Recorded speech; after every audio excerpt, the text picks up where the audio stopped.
Nouveau compte rendu d'information, Madame, Monsieur, soyez les bienvenus.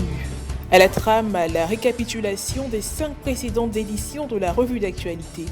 L'Association des cadres catholiques de Côte d'Ivoire, ACCCI, a organisé une conférence sur le thème « La gestion de la Covid-19 en Côte d'Ivoire ». Le samedi 16 octobre 2021, à l'espace Cardinal Iago de la paroisse Saint-Jacques des Deux Plateaux, dans la commune de Cocody.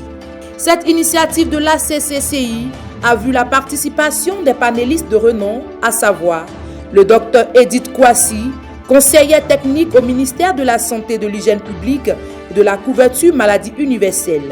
Le professeur Serge Éolier, chef du service des maladies infectieuses et tropicales au sud de Treichville. Le Dr Ambroise Ané, chef du programme Urgence au bureau de l'OMS en Côte d'Ivoire. Josette Dedo, au programme élargi de vaccination. Et le père Amélédi, directeur exécutif national de la santé au niveau de la conférence épiscopale. La conférence dirigée par Madame Kwadjo a démarré par une prière dite par le père Augustin Aubrou, curé de la paroisse Saint-Jacques des Deux Plateaux. Pour l'association des cadres catholiques, ce cadre d'échange et de partage avait pour objectif de mieux faire connaître la maladie à coronavirus et montrer comment lutter contre cette pandémie. Les spécialistes ont saisi cette opportunité pour présenter l'impact, la gestion et les conséquences de la Covid en Côte d'Ivoire. Je pense qu'avant même que la Covid-19 ne soit identifiée dans notre pays, dès l'instant où le gouvernement a appris qu'en Wuhan, en Chine, il y avait cette épidémie, avant qu'elle devienne pandémique, déjà le plan de riposte des grandes épidémies, vous vous rappelez de Ebola, a été redynamisé, a été renforcé. Les organes de gestion, de suivi, de coordination ont été mis en place. Il y a un comité d'éveil qui est présidé par le ministre de la Santé, à laquelle appartient le professeur Olivier, qui est là, il va mieux l'expliquer. Ensuite, il y avait un comité de suivi au niveau de la primature, jusqu'au comité national de sécurité, où le président lui-même y préside. Au niveau départemental et régional, il y a des démembrements de ce comité-là. Et le gouvernement a mis en place un plan de riposte qui avait 2 volets. Un volet économique et social et un volet sanitaire. Selon le père Amélédi, directeur exécutif national de santé au niveau de la conférence épiscopale, l'Église n'est pas restée en marge de la gestion de la pandémie. Comme vous l'avez constaté chaque jour, l'Église n'est pas restée loin de cette maladie. L'Église a eu une gestion pragmatique et responsable au cœur de cette pandémie.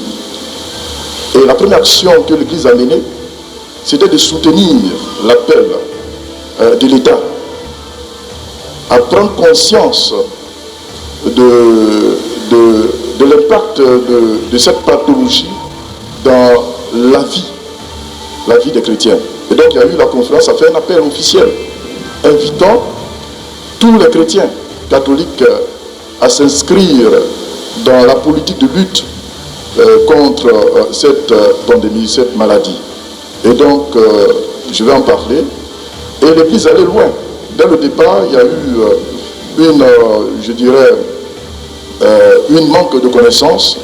Et c'était général. On n'avait pas les données claires, voilà, sur cette nouvelle maladie. Et donc, la première action initiale de l'Église, c'était de soutenir toute action de l'État dans cette lutte. Et après, l'Église a modifié de manière pragmatique, n'est-ce pas, les activités de l'Église. Et nous avons constaté, il y a eu des fermetures, il y a eu la réouverture, il y a eu des indications et tout cela. Et aujourd'hui, l'Église catholique avec les leaders religieux soutiennent ensemble la sensibilisation. La rencontre a été une aubaine pour les participants de poser les questions nécessaires afin de mieux comprendre la crise sanitaire de la Covid-19. L'État demande aux populations de se vacciner. Qu'en est-il de cet appel par rapport à l'Église? Qu'est-ce que l'Église dit par rapport à cela? Et l'Église a pris acte de ces fausses rumeurs, de cette désinformation et a réagi en invitant le peuple de Dieu à se faire vacciner et à montrer le bien du vaccin qui n'a rien à voir avec les vérités bibliques qui sont citées pour justifier le refus au vaccin. Et je pense que le pape lui-même, de manière officielle, s'est fait vacciner et à la suite de sa vaccination a invité les prêtres, les chrétiens à accepter le vaccin. Des propos ont été recueillis à la fin de l'événement. Nous avons été heureux et fiers de participer à ce panel de ce matin parce que le sujet est d'importance. J'ai interpellé une participante qui semblait dire oui, mais on en fait un peu trop, alors que d'autres maladies sont là. Je lui ai répondu que justement, elle par exemple n'a jamais participé à une organisation contre une autre maladie comme le paludisme. C'est la preuve que la Covid est une question d'importance. La pandémie du siècle, eh bien, ça a bloqué toutes les activités. Hein, et à tous les niveaux, au plan moral, spirituel, économique et autres. Et on dit tellement de choses qu'on voudrait voir les spécialistes pour qu'ils nous en parlent davantage et mieux. Dans la lutte contre la Covid, à travers des différents dispositifs dont on a parlé, l'élément de la vaccination, qui est l'élément principal de la prévention, a toute son importance. Ce n'est pas une chose dont il faut avoir peur, il ne faut pas se laisser abattre ou dominer par toutes les théories complotistes, toutes les théories de fin du monde, etc. Non, ça n'a rien à voir ni avec la science, ni avec la vérité de l'Église. Le vaccin, il est venu pour pouvoir aider le monde à pouvoir éviter au maximum des pertes de vie humaines. Il est là pour ne pas que les gens aient à être affaiblis ou retardés par la maladie. Donc il faut y adhérer. La formation est une bonne chose. Les réseaux sociaux peuvent dire des choses, mais il faut venir à la source de l'information, ne serait-ce que pour avoir 2 sons de cloche. Et je pense qu'en le faisant, l'ACC de la paroisse Saint-Jacques a bien fait de nous mettre au même niveau. Maintenant, à vous de choisir s'il faut vacciner ou pas, mais dans tous les cas, il faut vivre. Didier Drogba, légende du football, a été nommé ce lundi 18 octobre 2021 ambassadeur de bonne volonté de l'Organisation mondiale de la santé pour le sport et la santé. Le footballeur ivoirien aidera l'Agence sanitaire mondiale de l'ONU à promouvoir ses orientations sur les bienfaits de l'exercice physique et autres modes de vie sains et a fait connaître la valeur du sport, en particulier auprès des jeunes. Le sport est populaire dans le monde entier et constitue l'un des nombreux moyens d'être actif et d'améliorer sa santé. Pour cela, tout le monde doit y avoir accès, pouvoir jouer et s'amuser à tout âge et à tous les niveaux. La promotion du sport pour tous est une recommandation de la politique centrale du plan d'action mondial de l'OMS sur l'activité physique 2018-2030. Le Burkina Faso a fait preuve de résilience malgré la menace djihadiste et la crise sanitaire. Le plus grand rendez-vous du 7e art du continent a débuté le dimanche 17 octobre 2021 au Palais des Sports de Ouagadougou dans la capitale du Burkina Faso. Thème d'Afrique et de la diaspora, nouveau regard, nouveau défi, c'est le thème choisi pour cette édition dont le lancement a été donné par le président Roch-Marc Christian Kaboré. La 20e édition du marché international du cinéma et de la télévision africain, basé au siège du FESPACO, permet de mettre en relation commerciale des porteurs de projets ou d'œuvres cinématographiques et audiovisuelles. Diocèse de Yopougon, la communauté paroissiale de Saint-Jean d'Azito a vécu un moment de joie et de solennité le dimanche 17 octobre dernier. En effet, ce 29e dimanche du temps liturgie B a été marqué par la cérémonie de prise de possession canonique de son nouveau curé, le révérend père Jacques Agnès. À l'occasion de cet événement spécial, il a reçu le livre de la parole de Dieu, une étape qui a symboliquement ouvert la première grande partie de la messe. L'exercice du pouvoir est un ministère d'amour. Partant de cette accession, Monseigneur Donatien Lolo, vicaire épiscopal chargé du clergé du diocèse, président de cette célébration eucharistique, a mis l'accent sur le rôle du nouveau curé.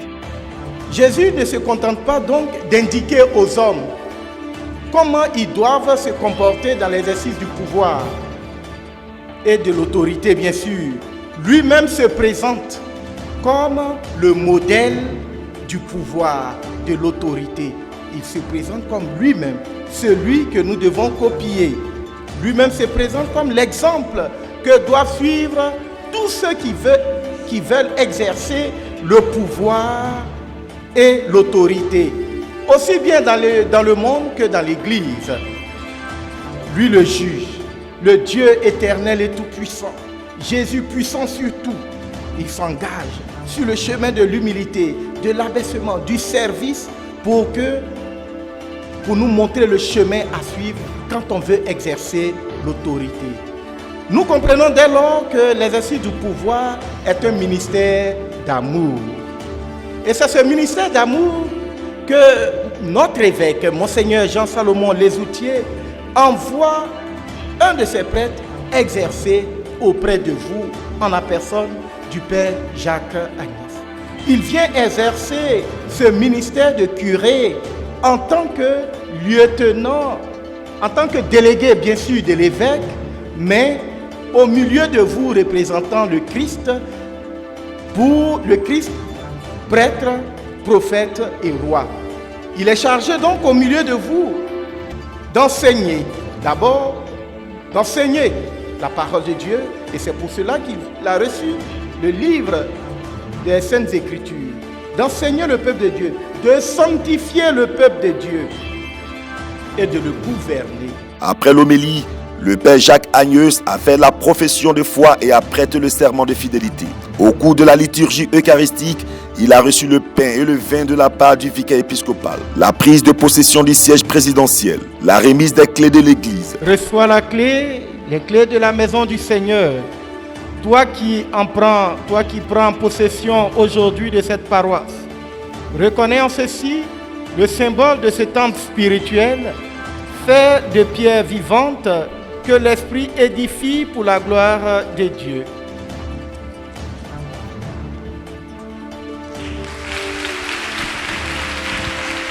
La remise des clés du tabernacle, la remise de l'étole violette, la remise des saintes huiles, remise de la communauté, la salutation de la communauté paroissiale.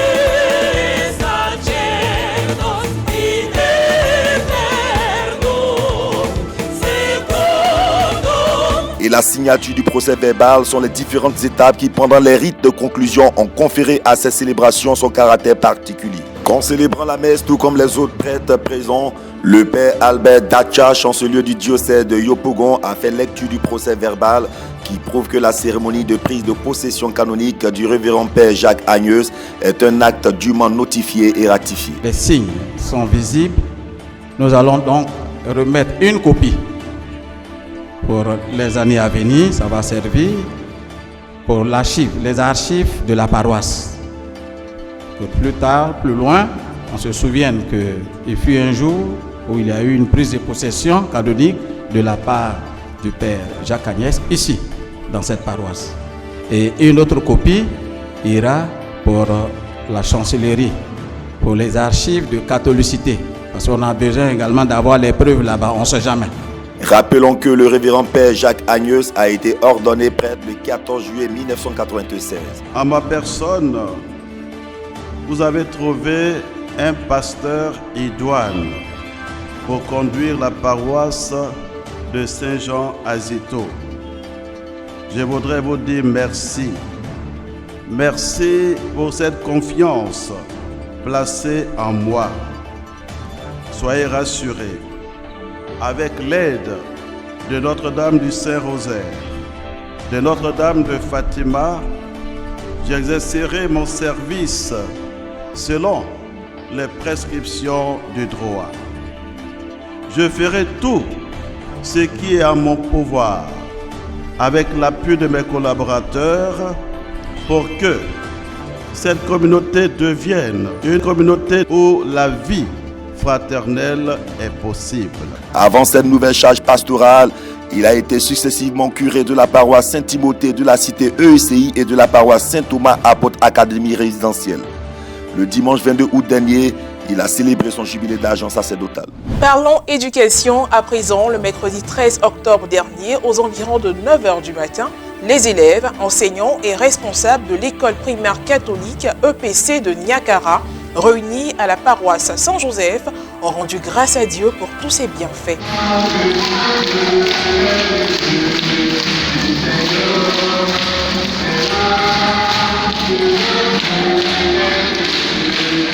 Ils ont également confié l'année scolaire 2021-2022 au cours de cette traditionnelle messe de rentrée présidée par le père Félix Ngapelé Koulibaly. De la nouvelle année scolaire, dis merci au Seigneur qui a permis que nous puissions être en bonne santé et venir à l'école.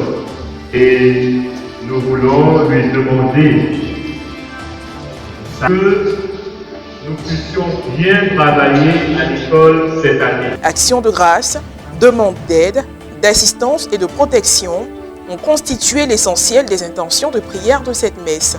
Avec le concours de leurs encadreurs, les élèves, en procession, ont porté des offrandes au pied de l'autel du Seigneur, lesquelles ont été réceptionnées par le célébrant.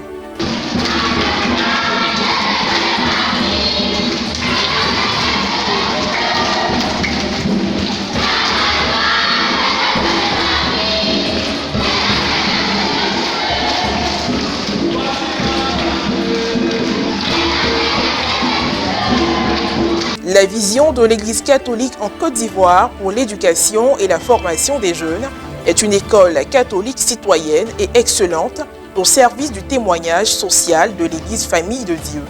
Rappelons que le thème choisi par l'école catholique au titre de l'année scolaire 2021-2022 s'appuie sur celui de la tutelle nationale et est estampillé « Soyons des citoyens responsables pour bâtir dans le Christ une école de qualité ».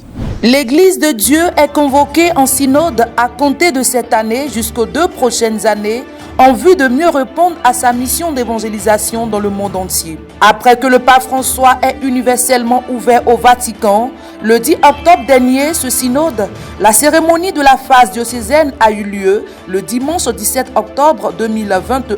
Dans l'église particulière de Mans, elle a été marquée par une messe d'action de grâce présidée par Monseigneur Gaspard Bébigneba, évêque du diocèse, à la cathédrale Saint-Michel-Archange.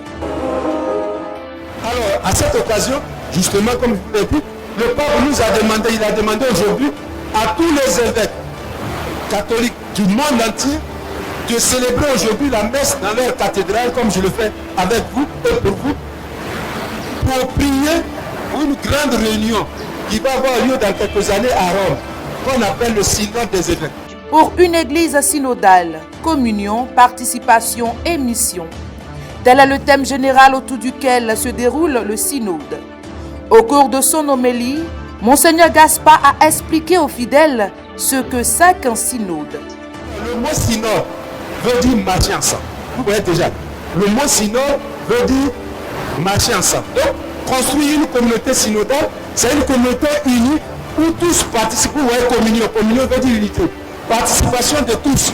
Et puisque tout le monde participe, la mission de Jésus qu'il a confiée à l'Église va se réaliser. Ensuite, il a demandé à chaque fidèle de participer à la réussite de ce synode et de ne pas croire qu'il ne concerne que les évêques et les prêtres. L'Église de Jésus, là, c'est pas à moi, l'évêque, parce que je suis l'évêque, c'est pas ma propriété. Ça appartient à Dieu. L'Église, là, c'est pas pour les prêtres.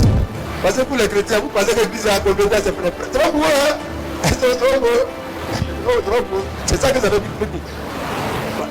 Tout le monde, les évêques, les prêtres, les laïcs, les consacrés, nous devons, au cours de cette réflexion, découvrir que la communauté chrétienne est la propriété exclusive de Jésus qui est mort et est ressuscité pour la convoquer, pour la rassembler.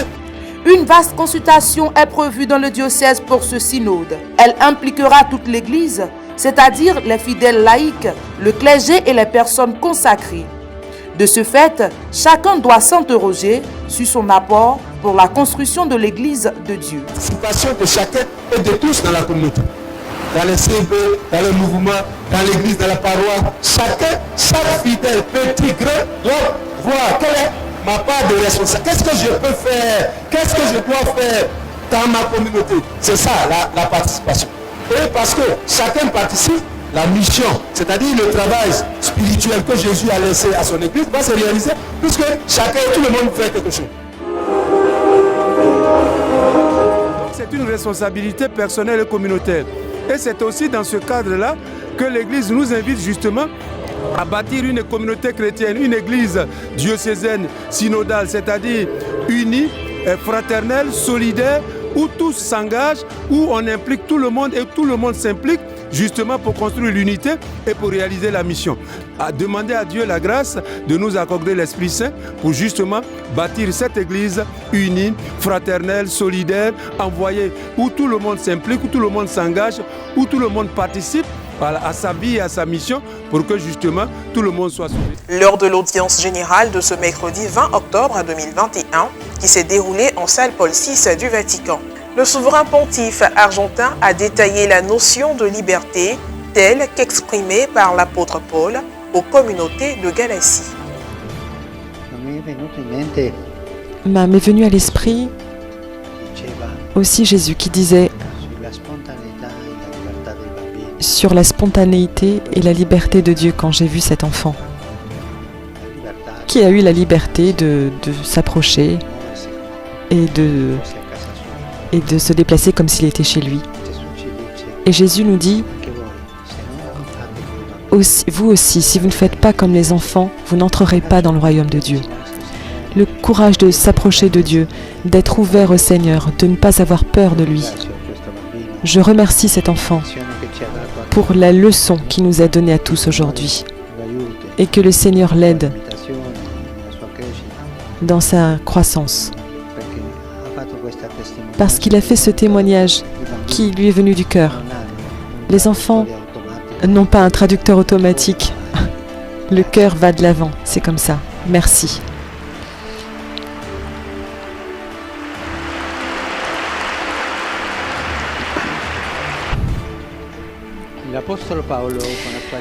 Dans sa lettre aux Galates, l'apôtre Paul nous introduit progressivement dans la grande nouveauté de la foi.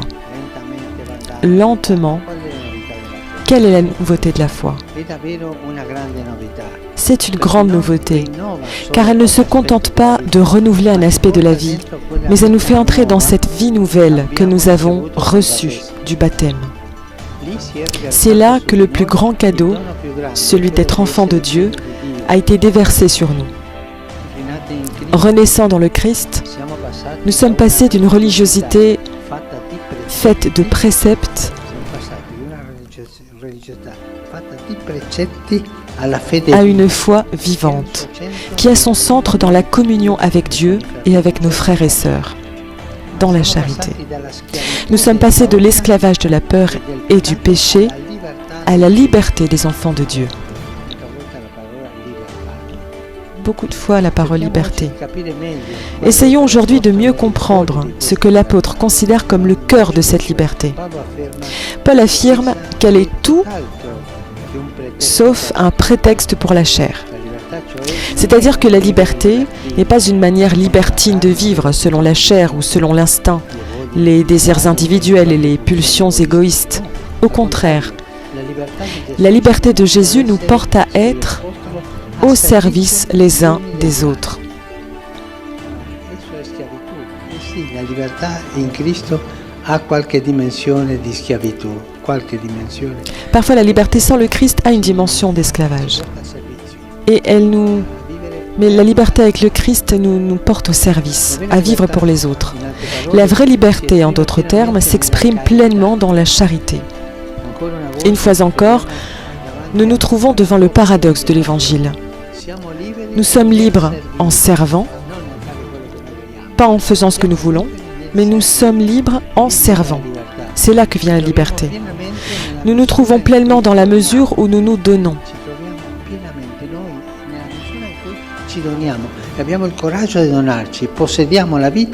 Et nous possédons la vie si nous la perdons. Ça, c'est l'évangile pur. Mais comment expliquer ce paradoxe? La réponse de l'apôtre est aussi simple qu'exigeante. Par l'amour. Il n'y a pas de liberté sans amour. La liberté égoïste de faire ce que je veux, ce n'est pas de la vraie liberté.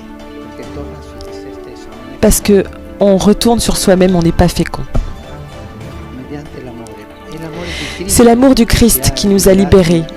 Et c'est encore l'amour qui nous libère du pire des esclavages, celui de notre ego. Le diocèse d'Abangourou a ouvert officiellement son année pastorale 2021-2022 à travers une célébration eucharistique célébrée par l'ordinaire du lieu, Monseigneur Boniface Ziri, le jeudi 14 octobre 2021 à la paroisse cathédrale Sainte-Thérèse de l'Enfant Jésus d'Abangourou. Cette célébration a vu la participation de tous les prêtres du diocèse, des religieuses et religieux, des autorités politiques, administratives et coutumières et de nombreux fidèles venus pour la circonstance. Au cours de son homélie, l'évêque, en reconduisant le thème de l'année pastorale dernière, sous la mouvance de l'Esprit Saint, soyons le sel de la terre et la lumière du monde, a invité ses fils et filles à se laisser conduire et imprégner par le Saint-Esprit en vue de continuer la mission que Dieu nous a confiée. L'Esprit Saint change l'aridité intérieure des âmes et les transforme en champs fertiles de grâce et de sainteté.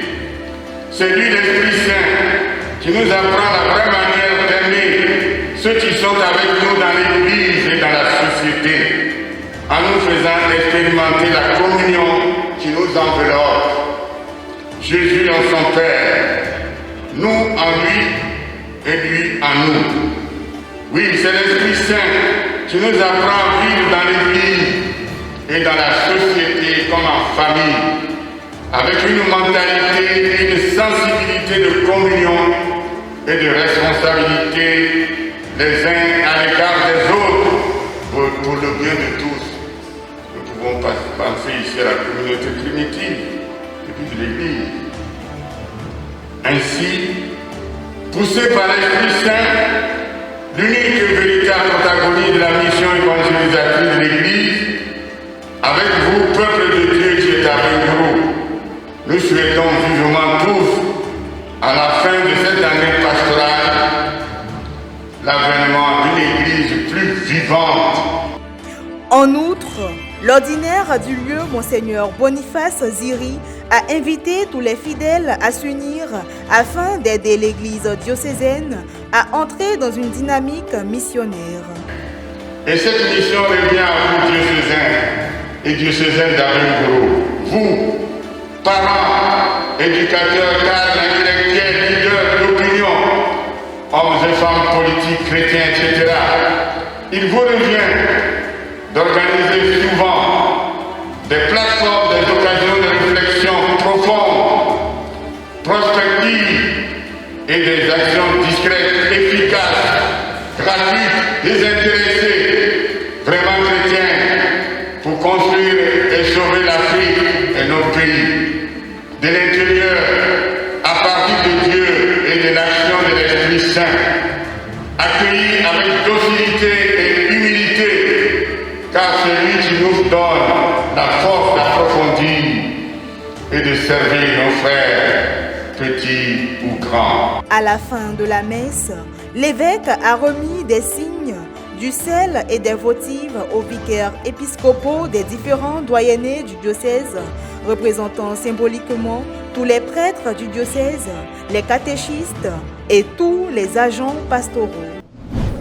En ce début d'année pastorale 2021-2022, le thème de l'année pastorale, c'est sous la mouvance de l'Esprit Saint, soyons le sel de la terre, la lumière du monde.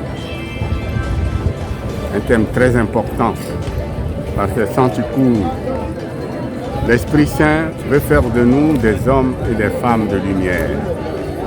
Dans un monde qui s'engouffre dans un obscurantisme, il est important, comme Isaïe autrefois, comme Moïse et tant d'autres, comme le Christ lui-même, qu'il y ait dans ce monde des hommes et des femmes de lumière, qui puissent donner du goût à la vie des autres et éclairer les autres. Le thème de l'année passée a été reconduit, donc cela va nous permettre d'approfondir, n'est-ce pas, ce que nous avons essayé de développer l'année passée, pour que, imprégné, n'est-ce pas, de l'Esprit Saint, et en étant vraiment engagé en tant que sel de la terre, nous puissions fait avancer l'œuvre d'évangélisation dans notre diocèse. Monseigneur nous invite à continuer à approfondir le thème suivant sous la mouvance de l'Esprit Saint. Soyons sel de la terre et lumière du monde. Nous sommes à notre 3e année pastorale où ce thème-là nous est proposé. Je crois que c'est de bon augure, voilà, puisque chacun est invité à se laisser habiter par l'Esprit Saint, à laisser l'Esprit Saint le transformer, à travailler en lui pour que véritablement nous puissions demeurer ce sel-là pour donner du goût de vivre à nos frères et à nos sœurs et être cette lumière-là pour éclairer tous et chacun. Nous avons prié et demandé la grâce au Seigneur de faire de nous ses serviteurs, ses servantes, toujours dans ce grand champ missionnaire et aussi d'être toujours ce sel et cette lumière pour éclairer et pour donner du goût à notre monde. L'Organisation mondiale de la santé OMS recommande la généralisation du premier vaccin antipaludique chez les enfants. Le Mosquirix est le premier sérum qui permet de réduire la mortalité liée à la maladie transmise par le moustique. Ce vaccin tant attendu contre le paludisme est un tournant pour la science, la santé des mineurs et le contrôle de la maladie. La recommandation est basée sur l'étude expérimentale menée au Ghana, au Kenya et au Malawi depuis 2019 et qui, selon les données, a permis de prévenir 4 cas de paludisme sur 10. Jusqu'à présent, les méthodes les plus efficaces de lutte contre le paludisme étaient les moustiquaires et la pulvérisation à l'intérieur des habitations. Le Mosquirix, qui est aussi le premier contre les maladies parasitaires, représente un formidable élan pour l'amélioration de la santé publique dans des pays comme le Nigeria, la Tanzanie ou le Burkina Faso. Il sera administré en 4 doses aux bébés de 5 mois et sera efficace contre le parasite le plus mortel, présent principalement en Afrique. Selon les dernières données de l'Organisation mondiale de la santé, en 2019, 229 millions de cas ont été détectés et 409 000 sont décédés, ce qui représente plus de 7,5 millions de décès depuis 2000. Nous espérons voir de grands impacts sur le problème du paludisme en Afrique dans un avenir très proche. Cela ouvre un nouveau chapitre plein d'espoir dans la lutte contre le paludisme et de nombreuses autres maladies incontrôlées.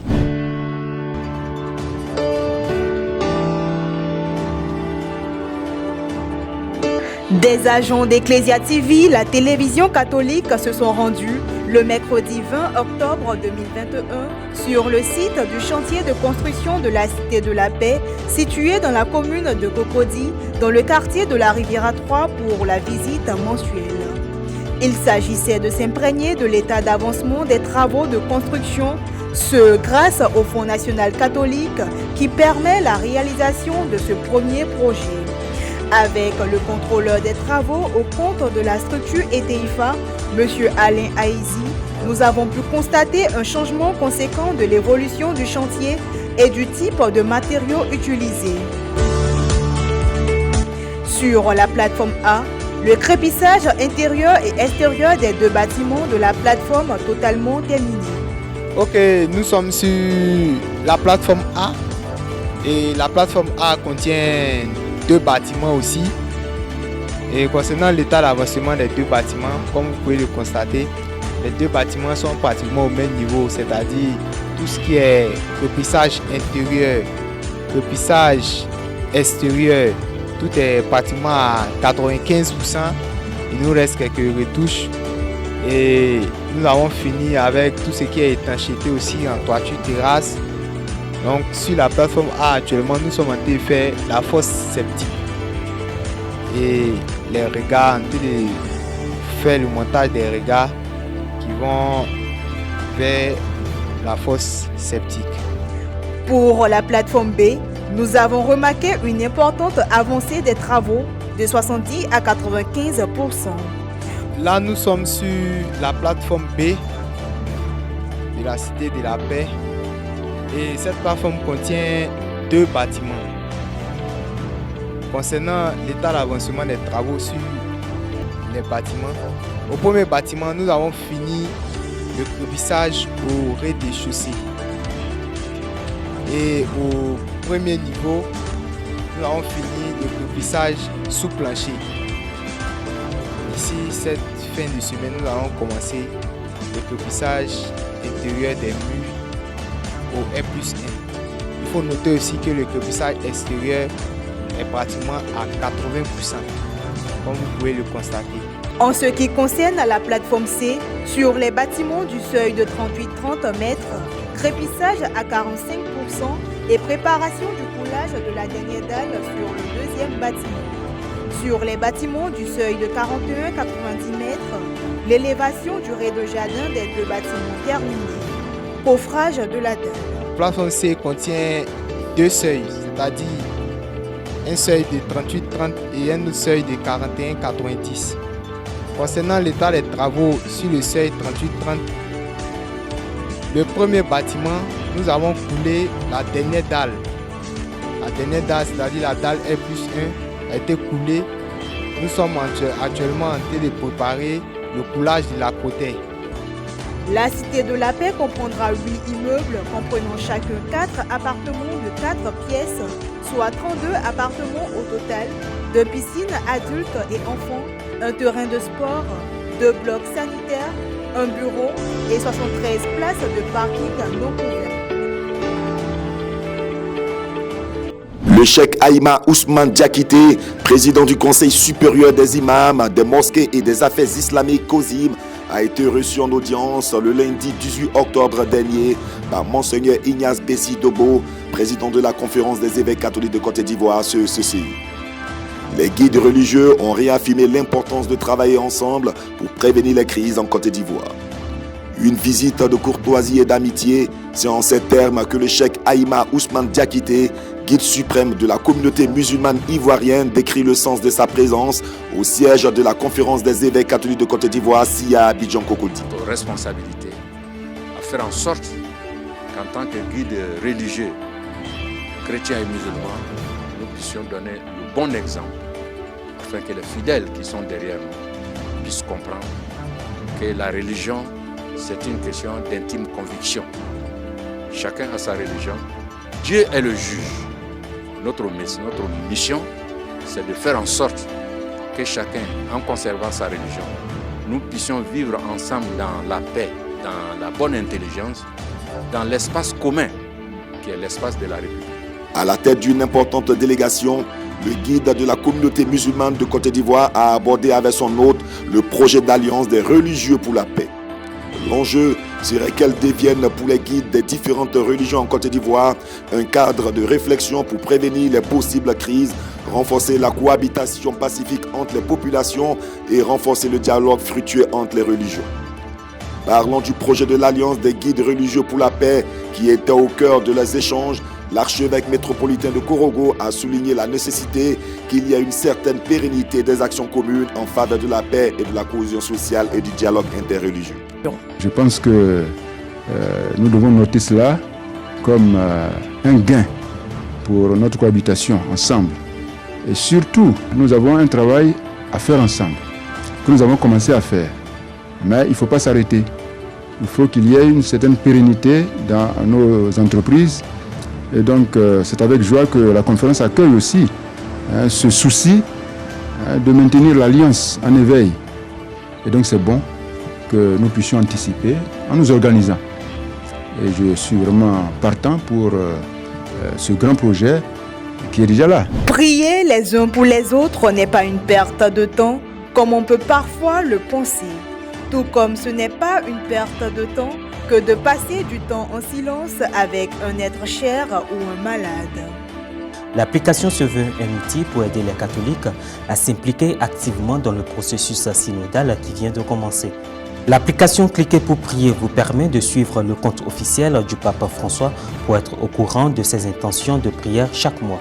De plus, cette dernière version comprend une école de prière avec des conseils et des ressources pour enrichir sa prière. Il est également possible de concevoir un agenda de prière personnalisé. L'agenda de prière aide les utilisateurs de Click to Pray à organiser les heures et le contenu avec lequel ils souhaitent prier selon leur sensibilité, leur goût, leurs besoins. Cliquez pour prier a déjà touché plus de 2,5 millions de personnes dans le monde. L'application est en 7 langues et peut être téléchargée gratuitement sur les principales plateformes.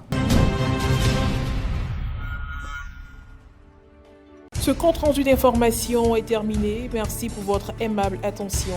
À très bientôt.